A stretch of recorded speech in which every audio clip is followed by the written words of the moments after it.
Assalamualaikum warahmatullahi wabarakatuh. Selamat datang di video pembelajaran hari ini. Di video kali ini, kita akan belajar mengenai hakikat supervisi pendidikan. Ada 5 hal yang akan kita bahas. Yang pertama adalah pengertian supervisi baik secara etimologi maupun terminologi. Yang kedua adalah tujuan supervisi pendidikan. Yang ketiga, kita akan membahas mengenai sasaran pokok supervisi. Kemudian selanjutnya adalah prinsip-prinsip supervisi pendidikan. Dan yang terakhir adalah mengenai fungsi supervisi pendidikan menurut Swearingen. Baik, yang pertama adalah pengertian supervisi pendidikan. Secara etimologi, supervisi diambil dari perkataan bahasa Inggris supervision, artinya adalah pengawasan di bidang pendidikan. Sedangkan secara terminologi, supervisi pendidikan adalah suatu aktivitas pembinaan yang direncanakan untuk membantu para guru dan pegawai sekolah lainnya dalam melakukan pekerjaannya secara aktif.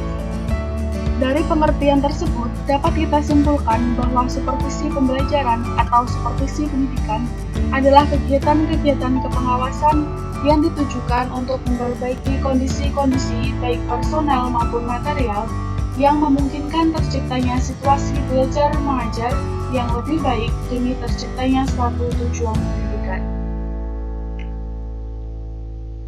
Selanjutnya adalah tujuan supervisi pendidikan.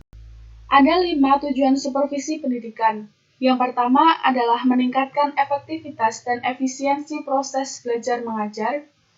Kemudian yang kedua adalah menjamin agar kegiatan sekolah berlangsung sesuai dengan ketentuan yang berlaku. Yang ketiga adalah menilai keberhasilan. Kemudian yang keempat adalah mengendalikan penyelenggaraan bidang teknis edukatif di sekolah sesuai dengan ketentuan dan kebijakan yang telah ditetapkan. Dan yang terakhir adalah memberikan bimbingan secara langsung untuk memperbaiki kesalahan dan kekurangan, serta membantu memecahkan masalah yang dihadapi sekolah. Selanjutnya adalah sasaran supervisi pendidikan.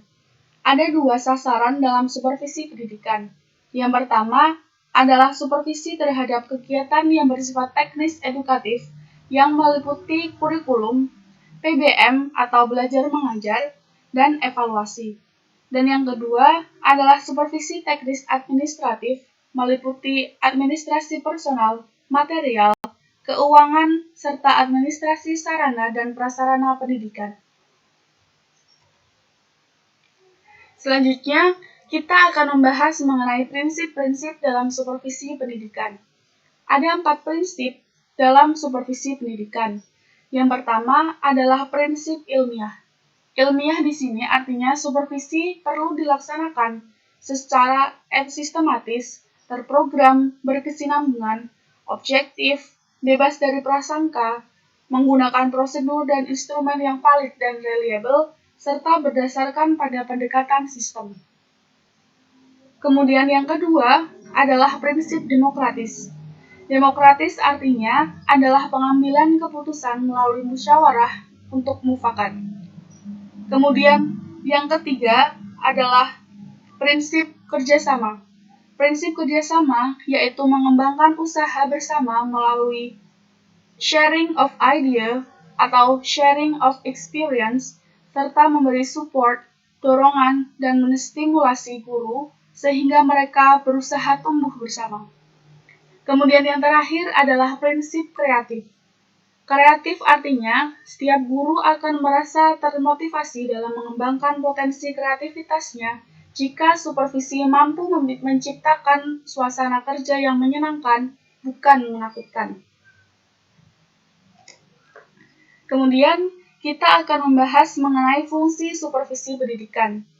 Menurut Swearingen, ada beberapa fungsi, yaitu mengkoordinasi semua usaha sekolah, memperlengkapi kepemimpinan sekolah, dan memperluas pengalaman, menstimulasi usaha-usaha yang kreatif, memberikan fasilitas dan penilaian yang berkelanjutan, dan menganalisa situasi belajar, memberi pengetahuan dan keterampilan pada setiap anggota staf.